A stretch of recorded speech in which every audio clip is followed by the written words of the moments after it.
we go. Welcome to the start of a new anime review series. Yeah, this is also this anime review series, by the way, this is basically the 40th brand new anime I basically watched this year. 40th. The last time I did that was back in 2020. I got this far. And I'd probably say that I'm probably going to break the record. Yay! Probably. So, what is the name of this anime? Trapped in a Dating Sim. Yep, where our main character is playing what appears to be a PlayStation game, basically where it's a dating sim that also involves fighting. And he was forced to play this game. His sister forced him to play it. By the way, his sister is voiced by Sarah Windehoff. Hooray! Another series, basically. Because just yesterday, she got a lot of praise. And I'm praising her too here for that episode she did for Dr. Stone yesterday. Where she did almost the entire episode by herself. Good on Sarah Windehoff for doing it. And plus, this show in particular, for me, thanks to start watching this very show, this is now my 42nd series. Yes, believe it or not, the 42nd show I have heard her in. The last one was Am I Actually the Strongest, which was an anime I checked out this year. Which, a while ago that was. I think it was actually during one of my last breaks I did. Because like a couple of the series this year, it was actually my 25th series. The Orange Artemasa is my 21st. So this year alone, that's not it here. Here we go. So this year alone, I have checked out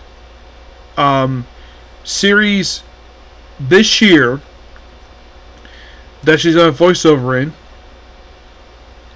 Starting with I May Be the Gale Reception of Soul and Boss the Clock on Time.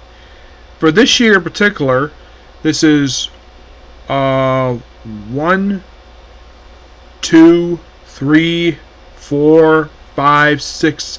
This is now the 7th series this year that I've actually heard her voice, which is awesome. And he plays it what appears to be like 2 or 3 days straight. And then he's like, okay, finally beat the game, 100% completion. Basically, people like doing that. But he was forced to do it because basically, if he didn't, his sister basically would told their parents that he was doing something he probably shouldn't have. What it was, don't really know. And then he's like hungry, wants to go to the convenience store, get some food. And then he just falls off the stairs and dies. Yep. And then he wakes up in another world. Because, reincarnation. And he's in a video game because he discovers a little bit later about this. And then he, oh crap, is he punished for apparently running away for some reason? And then it turned, now I'm reading the manga for this, when I got to this point, I'm like, oh my gosh. In the manga, as I read the manga version or watch the show, this hasn't happened for quite a while, seeing this happen this episode.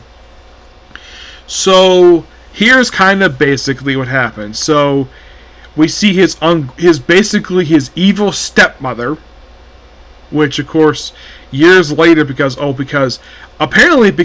he's the son of the father's mistress, and basically this older woman is forcing him to marry another older woman who's married 7 times and had her husbands die in the battlefield. And he thought basically he was going to get him. Nope, he's getting married. He's like, well, and it's like, oh, I need money. He said, oh, I need money. Okay. So then he proceeds to procure a ship from his father and fly to this area because he beat this game for so long. He remembers every bit of the game. So he goes to this area in the middle of the water. Apparently also this world.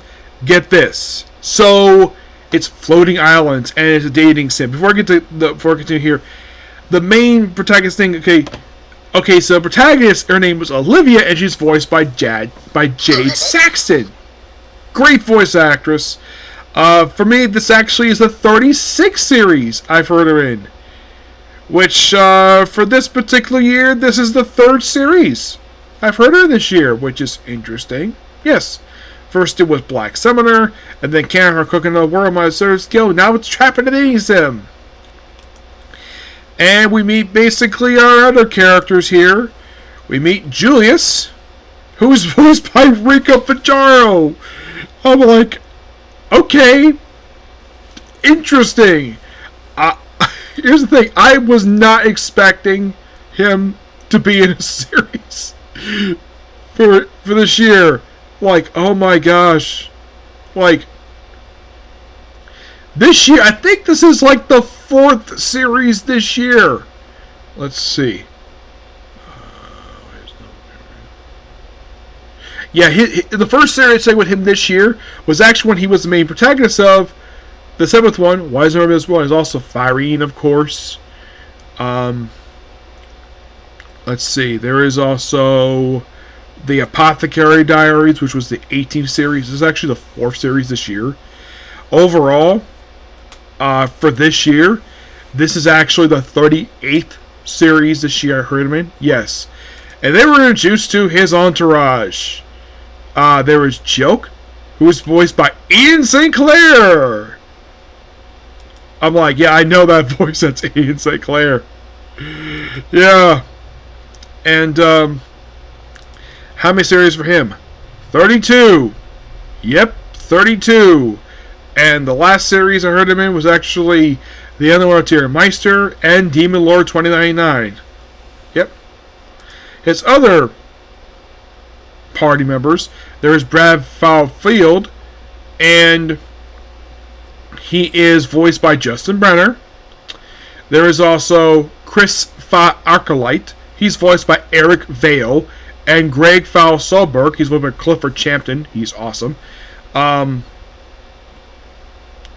I haven't updated for him yet. Let's see. I probably forgot the update because this is now my 28th series for him. Yep, Eric Vale, 28th. Like, interesting, 28. Who would have thunk? Yeah, now he's basically tied with Todd. Yep. Yes, indeed. Yes, he is tied with him. And, like, the whole story is like, oh, you have to have the female protagonist basically be a reverse harem. Yes, I am not kidding about that. That is basically the gist of the game. Basically, trying to have this one woman marry 5 guys. That is not a joke. And I'm kind of like, seriously? Oh, yeah, by the way, for Justin Brenner, this is actually for me, this is actually, if I can find it here, 19 series. You're like, really? 19? Yeah, 19 for Justin Brenner, which is interesting. Yes, indeed.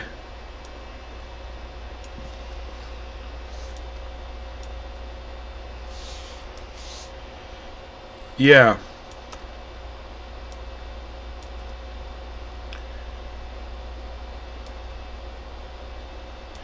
Give me just a minute here. I'm updating something. And some might thinking, Nick, why do you keep records of this stuff? Because I just do. Oh, excuse me. Apologies about that. Much better. Sorry about the snot. It just happened to happen.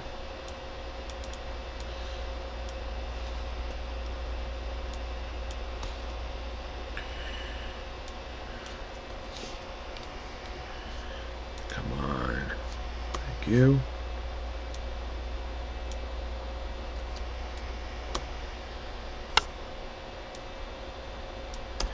Yeah, so after he gets, reincarnated, of course, he apparently lived in the world for 10 years, and then he goes into place.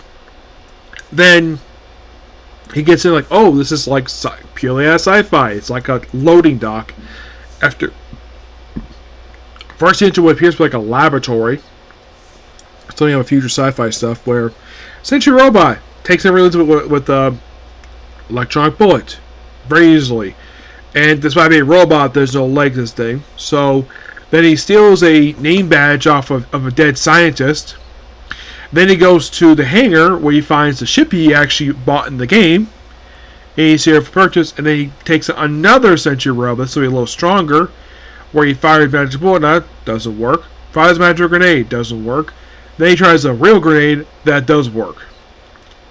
And he's injured. Then he proceeds to walk to the control room, just injured, places his hand on the console, becomes the immediate owner of the ship, and he gets treated.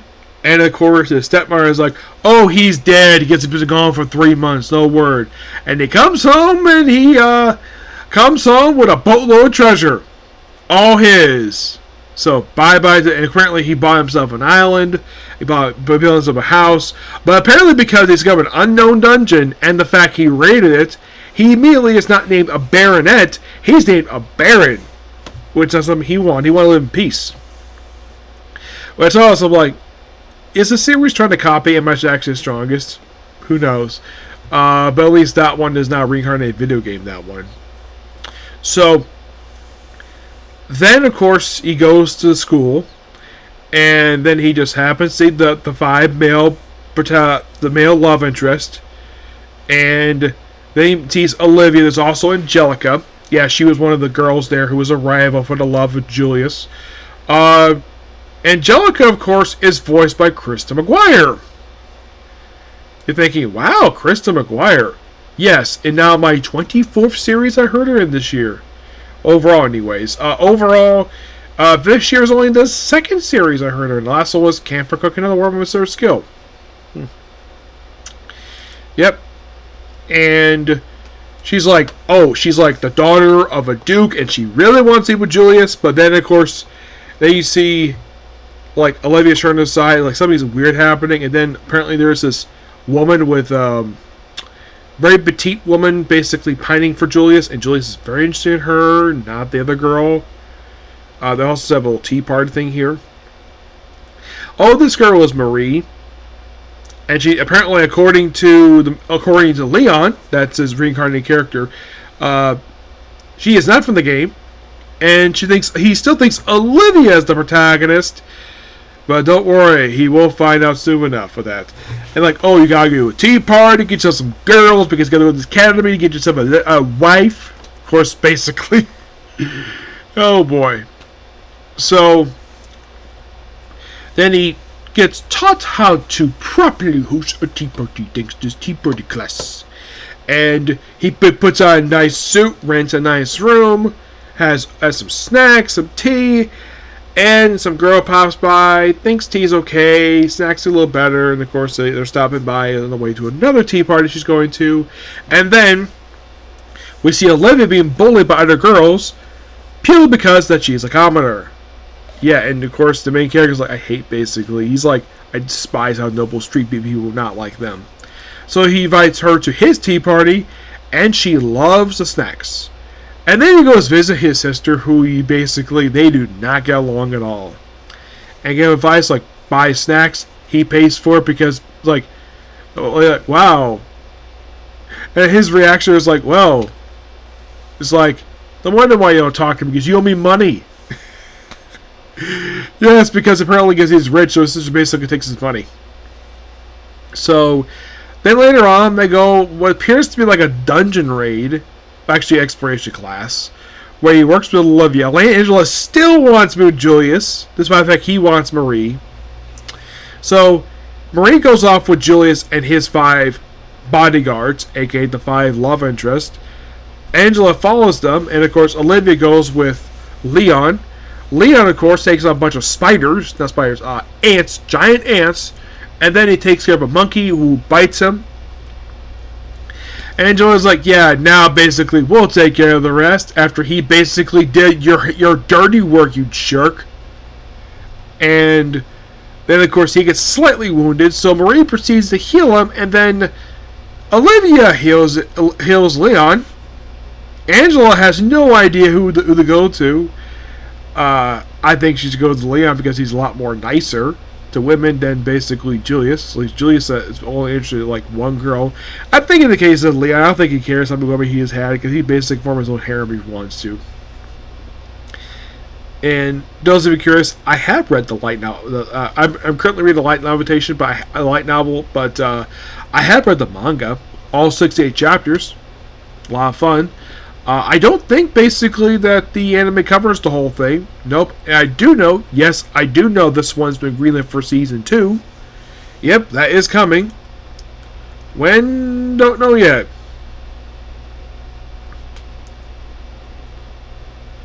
It was announced now, by the way, this series was released.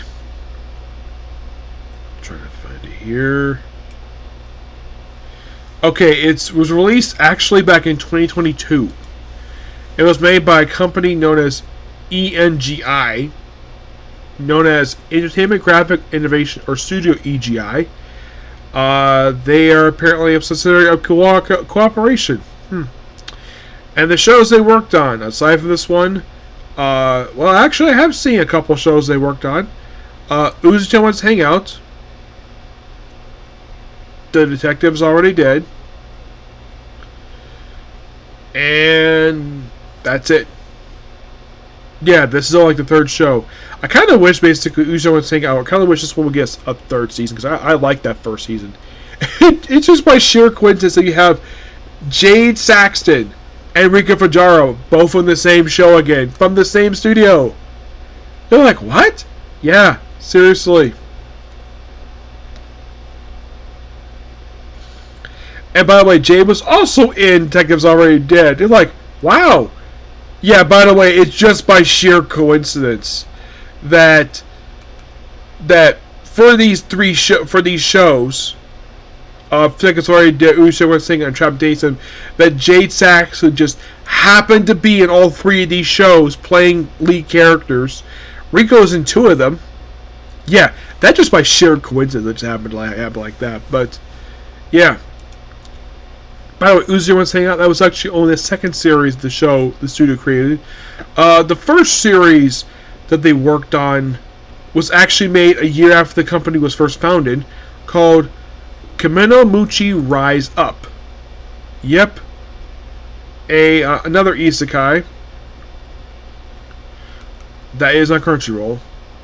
And apparently they also worked on Full Dive, which is made by the same person who made, I think it was the same person made, made Kashi. I might watch that one eventually. Yep. But yeah, that's pretty much it for the particular video. Please be sure to like, comment, subscribe, turn notifications. I will be back. I gotta do some cleaning because basically some of my family really wants me to clean. So, I'm gonna clean first, and I'll do the next 2 episodes. Okay, next video. Bye.